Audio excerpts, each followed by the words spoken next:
Mantan Bupati Purwakarta, Deddy Mulyadi, turut mengantar kuasa hukum keluarga terpidana mendatangi Baris Krim Polri kasus Vina Cirebon untuk gelar perkara awal.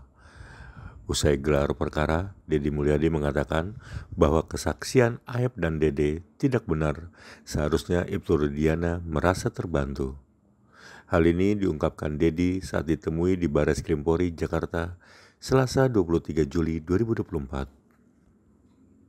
Mendampingi kan lawyer, saya mengantar Dede untuk ke LPSK dan kemudian untuk mendapat pelindungan sebagai saksi dari LPSK. Dan sekarang mohon maaf, Dedenya harus difingit karena dia adalah saksi utama yang bisa memberikan keterangan yang bisa menyelamatkan 7 terpidana yang hari ini mendekam di penjara dengan vonis seumur hidup. Kemudian hari ini tim kuasa hukum juga kan sudah ada gelar di dalam, dan hari ini akan bertemu dengan saya memastikan, dan prinsipnya adalah surat pernyataan dari pencabutan keterangan yang terdahulu dan pernyataan bahwa seluruh kesaksiannya itu dulu adalah palsu sudah disiapkan dan nanti akan diserahkan ke tim penyidik Bareskrim. Mau nanya apa lagi? Kang, agendanya ke LPSK itu ngapain Kang? Memang Dede dalam beberapa hari kebelakang ada ancaman. Gini, sampai hari ini tidak ada ancaman. Tetapi kan bahwa dia saksi yang memiliki peran yang sangat penting dalam membuka tabir kasus saat ini. Maka pencegahan dari berbagai kemungkinan kan harus dilakukan sejak dini. Karena ini menyangkut keselamatan, bukan hanya keselamatan Dede, tetapi keselamatan 7 terpidana lainnya. Terus kemudian yang berikutnya, sebenarnya apa yang dinyatakan oleh Dede itu bisa menjadi kunci bagi Pak Rudiana.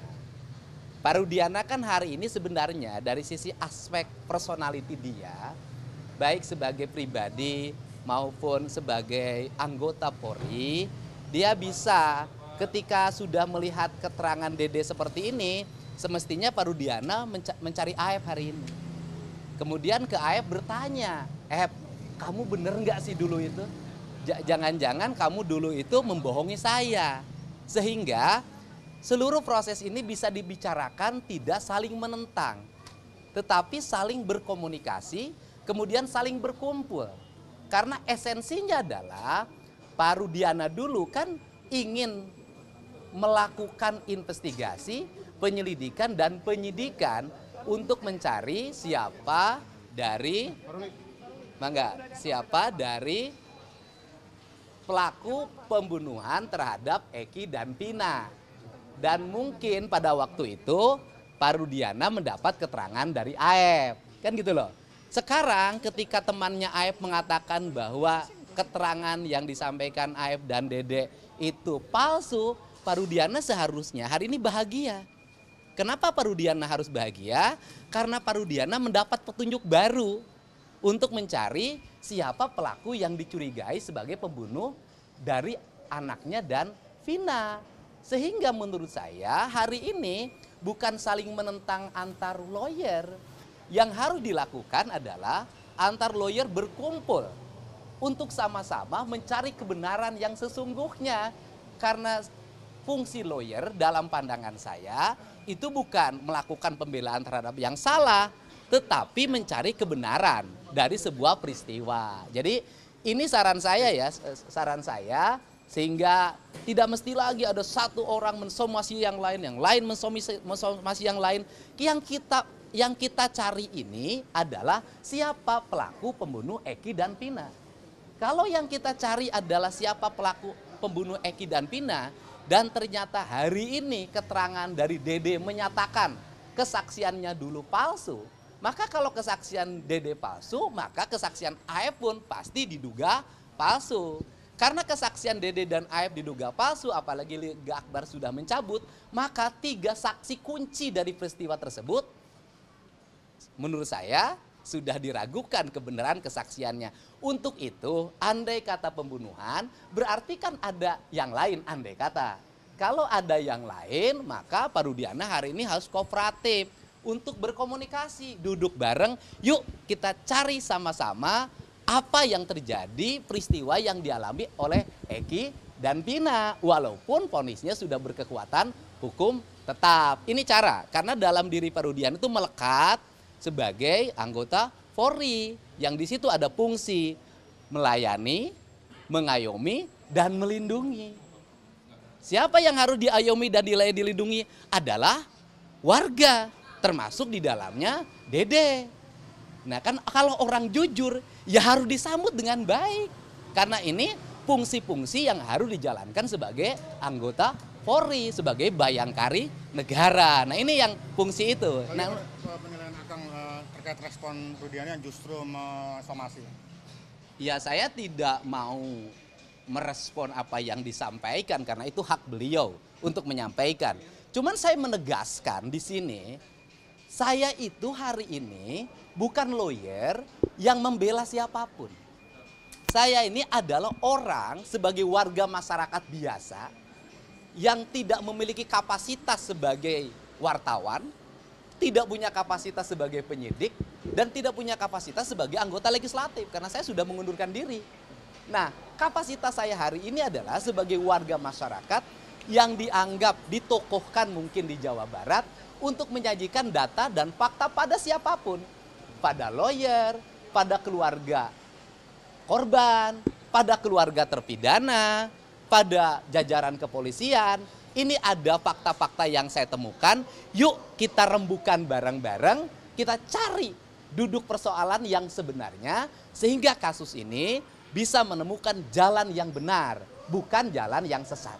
Berarti ada permintaan dari warga Jawa Barat sendiri untuk akan khusus ya, supaya permasalahan kasus Vina ini. Ya kalau permintaan kan bisa dilihat dong di media sosial. Bagaimana setiap hari ribuan komen meminta saya untuk terus melangkah menemukan titik terang ini. Kenapa? Karena menyangkut menemukan titik terang masalah ini kan ada faktor-faktor yang di luar faktor investigatif. Yang di luar faktor-faktor yang dimiliki kemampuannya oleh kepolisian. Yaitu faktor-faktor yang bersifat social solidarity. Apa sih social solidarity? Apa yang membuat kasus ini 8 tahun susah terbuka? Saya jelaskan. Yang pertama adalah keluarga korban juga ekonominya tidak mampu, khusus Vina. Ya, bukan keluarga berada. Kemudian keluarga terpidana juga ekonominya tidak mampu. Saksi-saksi ekonominya tidak mampu. Mereka kalau berurusan dengan penyelidikan, penyidikan, bolak-balik diperiksa, itu meninggalkan pekerjaan. Ketika meninggalkan pekerjaan, maka kehilangan penghasilan. Ketika kehilangan penghasilan, maka dapurnya tidak ngebul lagi. Sehingga kehadiran saya adalah untuk mengadvokasi berbagai kebutuhan non-penyelidikan. Yaitu kebutuhan-kebutuhan mereka, sehingga saya bisa menjamin transportasi mereka ketika datang ke Mabes Polri, transportasi ketika ke Polda, menjamin kehidupan keluarga di rumah ketika mereka berhenti bekerja jadi kuli bangunan, jadi kuli serabutan, menjadi asisten rumah tangga, sehingga membuat rasa tenang bagi mereka untuk mau terus mengikuti seluruh proses ini sampai tuntas. Ini barangkali ya. Kang, ketika tadi ada titik temu, bagaimana mencari titik temu antara kuasa hukum pengacara? Siapa orang yang paling punya kompetensi untuk mempertemukan itu? Oh, itu tinggal niat baik. Tidak perlu ada seorang yang punya kompetensi. Kalau dianggap saya yang dituakan, yang bisa mempertemukan semua, saya bersedia untuk mempertemukan semua pihak yang ingin mencari kebenaran dari kasus Vina. Bukan mencari siapa yang menang, siapa yang kalah. Ini bukan pertandingan, ini menyangkut kebebasan orang, menyangkut esensi daripada hukum. Hukum kan ingin mewujudkan tata kehidupan yang bisa melahirkan ketenangan, kesejahteraan, kedamaian hidup manusia. Jadi saya bersedia memfasilitasi siapapun yang ingin mencari kebenaran dari kasus Vina ini. Jadi saya katakan sekali lagi, kehadiran Dede semestinya disambut dengan kebahagiaan bagi Pak Rudiana, bahwa Pak Rudiana selama ini mendapat kesaksian yang tidak tepat, bahkan dikatakan diduga kesaksiannya palsu, sehingga nanti bisa negur Pak Rudiana sama AF, kamu ngebohong sama saya.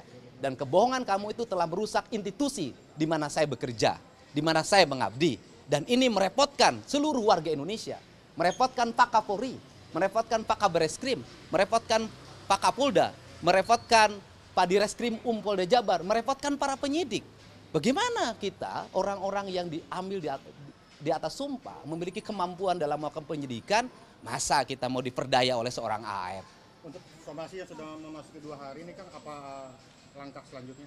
Ya tidak ada langkah apapun kalau saya. Kan saya sudah jelaskan kemarin.